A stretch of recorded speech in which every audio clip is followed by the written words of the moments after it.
I think a lot of us teachers are in this spot where we're looking at AI and thinking, wow, this could be really useful. But then when it comes to actually using it, we're not always sure where to start. One of the ways I've found AI super helpful is with rubrics. So I remember back a few years when I first started teaching, sitting in a room with a bunch of colleagues trying to put together rubrics. You'd think it would be straightforward, something that we could knock out pretty quickly.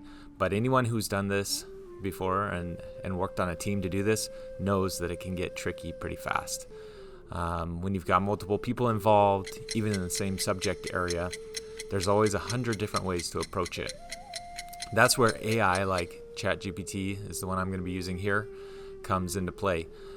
It might not go deep into the nitty gritty. Obviously, it's not going to know as well as you and your colleagues what you're trying to accomplish and what you're teaching, but it's really good at covering a lot of ground and staying neutral and giving us a breadth of understanding. It doesn't get stuck in the details. I've been using it to help create rubrics, and honestly, it's been a game changer for me. Okay, so what I'm going to do here is get into ChatGPT, and if you haven't used it much, ChatGPT does remember your chats. I'm going to start a new one here, but I'm just going to ask, can you help me create a task-specific rubric? This would be a great way if you already have some type of generic rubric and you want to apply it to a project that you're doing. Okay, so I just say, let me start by feeding you a more generic rubric. I find ChatGPT especially sometimes a little anxious if I don't specifically tell it that I'm still giving input. Sometimes it jumps to an answer before I think it should be able to. So if you're familiar with MYP or IB design, you'll recognize this rubric. If not, it looks like a lot of rubrics. Okay, so one thing that I want it to maintain some of the language of the rubric. I thought that it was going to be bolded there as I pasted. It wasn't, so I'm just going to tell it. Okay. I don't know if the bolded language copied correctly. I bet you could guess what it is. And I'll give it some of the words. They generally are these verbs that are starting each indicator. So states and presents and creates. So I'll just feed it that so it knows kind of what we're talking about. And I would expect it to just confirm. Sometimes ChatGPT says one thing, it says it understands and it doesn't, but this is a pretty simple task that we're going to give it.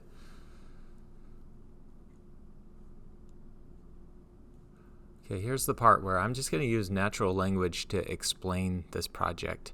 I might have a bulleted list of tasks I want my students to complete. Really, at this point, I don't necessarily have to give a high example and a low example and things like that. I'm just going to tell it what's the high example. What exactly do I want? So this particular assignment, I use a Google Slide graphic organizer. They're going to have a quick review of the story arc, and then they're filling in what are aspects of a good story idea. And they're brainstorming 3 different ones.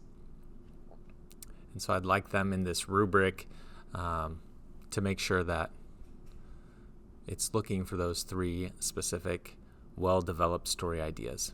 There's a storyboard that accompanies each one. So here we go. I like how in the ChatGPT version it's bolding those words for me. Develops a comprehensive list of success criteria for their story ideas. Presents 3 highly feasible story ideas.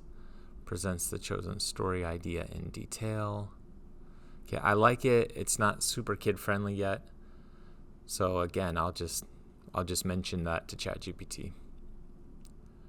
This is for a 6th grade class.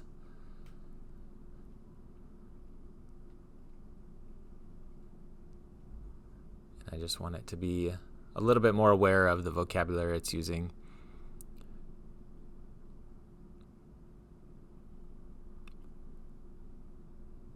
This is the part too where it's nice. You can go back and forward. Like if it didn't give you what you wanted, you can have it tweak.